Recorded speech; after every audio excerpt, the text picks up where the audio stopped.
Back once again to tackle out the most recent live weekly event. Of course, I tackled it in the Mustang, the Jaguar E-Type, and the Citroen 2CV. But there was a large difference here between a lot of the cars. They were, of course, going to be the OP cars for the live weekly events. It's the exact same kind of principle that we do get every week when we do get these fantastic live weekly events dropped for us. This week, absolutely no different.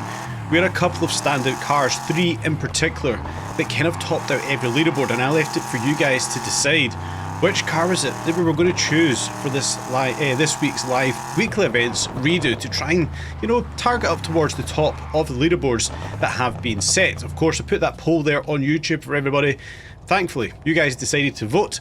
Which car should I redo the latest live TDU weekly event in? The Shelby Daytona Coupe, the AC Cobra 427. We can see 58-42 split, fairly tight, but I left it for you guys to decide, and you guys have voted. You've gave your voice. It's going to be the Shelby Daytona to try and tame the beast, tackle this week's live weekly events. 3.8 million credits. We can see we've got a fair bank right now. We're going to invest, guys. We're going to do it. You want to see the Shelby Cobra Daytona Coupe?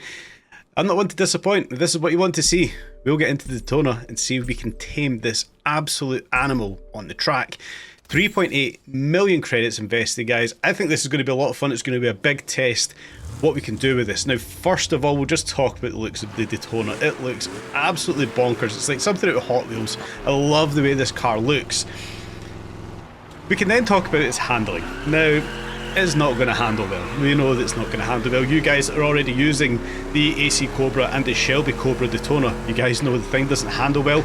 It's not so much the fact it doesn't handle well. It's just got too much power. The second you slap a turbo onto these things, they're just so incredibly hard to get the power down and controlling some of the tighter speed sections. So we're going to have a bit of a task in our hand here today. Like we can see, this is still in its stock format. We're going to head on over, apply our touch to the Shelby, put all the extras onto this one. And this is what we came up with. Kind of inverted the colours there. White with the blue stripes opposed to blue with the white stripes. Completing the stripes down the back as well. I don't like how they're normally tailored at the back end. That's just my preference. But of course, we are on Hong Kong Island, and it wouldn't be Hong Kong Island without it being absolutely soaking wet. As if the Shelby wasn't going to be hard enough to handle, we get an absolute downpour of rain. We can't ask for any more challenges, but it's tuned. We've put all the upgrades onto this one. We've put our own little touch in it. We're going to head on over to one of the live events for the week, guys. We're going to head on over to one of the sprints, of course, along the bay, the 4.7 mile sprint, 100% asphalt. It is dry, and the only cap that we've got here is this 1960 to 1969 of a year class. Now we can see the times on the board. Fantastic, no surprise. Bowling World MGR and GR Pacuvius up there with an astonishing 2 minutes 11 seconds. Jason 57 KFR with a 2:13. Christoph Esteves with a 2 minute 19. I think that's a fantastic time. But we can see the split here is the Shelby Daytona Coupe and the Ford GT40 Mark 1, which I was not spending 50 million credits on. That's why I left it off of the list. The other car that is going to be up here with the rest of them, of course, is that AC Cobra 427. The only time I've got on the board here is a 67 Mustang, a 2 minute 53. It's of course very underpowered compared to these absolute monster supercars of yesteryear. So we had to come back and give it a try. Now, we know there's going to be a massive challenge here. I know a lot of you guys are driving these cars and find them incredibly difficult. I did spend around about 2 hours playing about with this, playing with the tune, the different build dynamics, what kind of parts we've got fitted here. And I've kind of came up with the best format that I have personally for this one. If you guys have got a different tune or something else, let me know in the comments section. But the way I've kind of got this built, it's all about trying to get the power down. We can see just how unbelievably lively the back end of this is. For full context, I've got every upgrade applied to this one apart from an anti-lag turbo. I've just went with the stage 1 turbo, the very first turbo applicable, to try and tame the beast slightly more. Now we can see through the very early section it is blindingly fast and it's blindingly hard to kind of control. The one thing we've got to do here is be as cautious and calm with that throttle. I think it's the best way to say it's possible. Coming into these sections, it stops on a dime. Use that street furniture to slow us down. But when we get onto that throttle, we have to be patient. We cannot just jump on it because this thing will snap at us. Coming out of the hairpin there, lighting up the back end there, trying to get some traction. This thing is all over the road. It's got so much power going through those back wheels.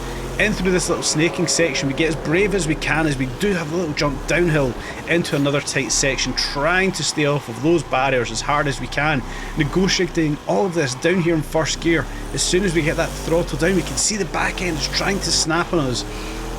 We have to be slow and progressive and calm with the throttle as much as we can be.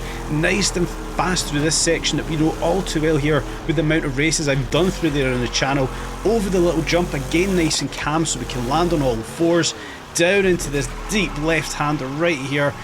I do feel a lot of understeer, and as soon as we touch that throttle, we can see the back end of the Shelby Cobra, Daytona, sorry, absolutely snapping on us. Big sweeping right-hander here once again. The second we touch that throttle, this thing just snaps on us time and time again. There is a shortcut on the track. I've started to take it. I was bored of trying to make that chicane. Into the left-hander. Yeah, we come in too deep. This thing slides, and as we try to get the power back down in first gear again, the back end of the Shelby Cobra just wants to snap around on us and unstabilise any sort of kind of time we've kind of got down here. But when I was doing this, I actually learned a little bit of a trick with this car, and I'm going to get onto that shortly. There is a way of navigating these corners, these sections, a lot easier in these absolute monsters. But we'll push on and complete out this race here, up to the start-finish line. As soon as we get that throttle down, this thing just soars through the speeds, up with a fantastic lap time, is my understanding. 2 minutes 27.88. I managed to get all the way up there to 12th place, and as we can see, dominated with that Shelby Daytona Coupe and the Ford GT40 Mark I. So we are still quite far off the pace, so there's a hell of a lot of time still to make up, around about 15-16 seconds. If I can make that down towards a 2 minute 20, I generally think I'd be pretty happy there. I don't think I'm getting onto the podium this week, especially not in this race, guys. But there's one thing I did say, I think there's going to be a little bit of a trick with this one. How to negotiate the power, how to get the power down in the Daytona once again. Launching it off the line, I don't mind lighting this up off the line, try and get up into second gear, back off the throttle a little bit, get back on it, you can see that snapping, but progressive through the throttle up into third, run up to 208 miles per hour, up into fourth, and we're just flatlining this thing all the way up there once again into the first couple of corners. Just a run through the race. But this is a different race. I'm going to show the one little trick I found with this to improve my lap time. Nice and brave and confident into this early section. You're nice and calm on the throttle. Through the left-hander, still in second gear, progressive once again onto that throttle. Through the right-hander into the left-hander. As we get the power back down, we see that back end snapping on us. So we are still leaving a few seconds on the table here, not being as clean as we can with that throttle. And what I'm going to show you shortly is probably going to clean up a lot of that one. Into this hairpin. Well, there's something different we can do. Leave it down here in fourth gear, no wheel spin, and you can see just how fast this thing climbs up that speedometer. Might be a little trick there. You guys might already know it, and it might just be new to me. It's literally the first time I've driven this car. Nice and brave over the jump. Unfortunately, we do touch that barrier, but critically, I'm keeping it here in fourth gear. A lot calmer to negotiate, drop it down into third and second, try and get the power where the power is required. But through those tight, slow sections, leaving that there in fourth gear might just be a trick, and this might be something that's blatantly obvious and you guys already know it and I'm only just discovering it. Again, let me know. But if this is news to you guys, it might help out your lap times in the Daytona, maybe even that AC Cobra. Leaving it in fourth gear here once again, where we know the back end wanted to step out. It did step out a little bit on us there, and of course we're going to get some understeer. Might be an idea to shift down a couple of gears here to get some speed as we cut across the track. But crucially, staying in fourth gear, we're losing all of that wheel spin. We're managing to get traction down. We're climbing up the speedometer through these tight sections, and we're not losing the back end crucially on the Daytona. Now, as we can see, going through this lap, I have left lap time on the table. I can come back and go faster. I'm not quite sure what kind of lap time we're going to get overall, but keeping this here in fourth gear, taming this ludicrous beast that we've got underneath us, up in these tricky sections, bring it back down into some lively gears and punch it all the way to the start-finish line. Almost certain we're going to improve on the lap time there. What kind of time have we set? Well, we do improve. We do get that 2 minute 21, so close to the 2 minute 20 that I wanted to get.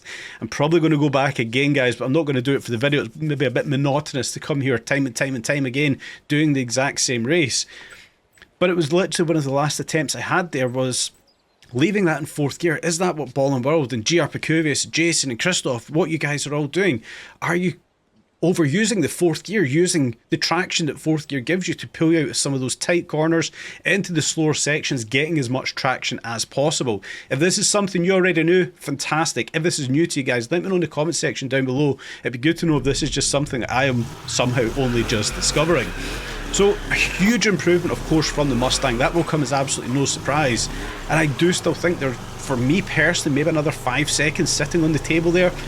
Might just go back and do it again. But there's also another sprint I want to go over and do. I'm definitely going to be going over to do that again in the Shelby Daytona to see what kind of times I can improve on the other sprint race. Going to quickly talk about the tune here.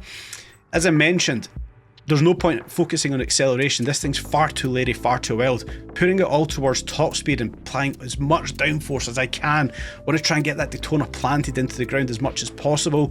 Lowering the suspension, stiffening the springs, softening the shock absorbers here to try and, you know, help this thing bounce around the road in the right manner. There's a few jumps on that track that I want to try and negotiate kindly with Daytona.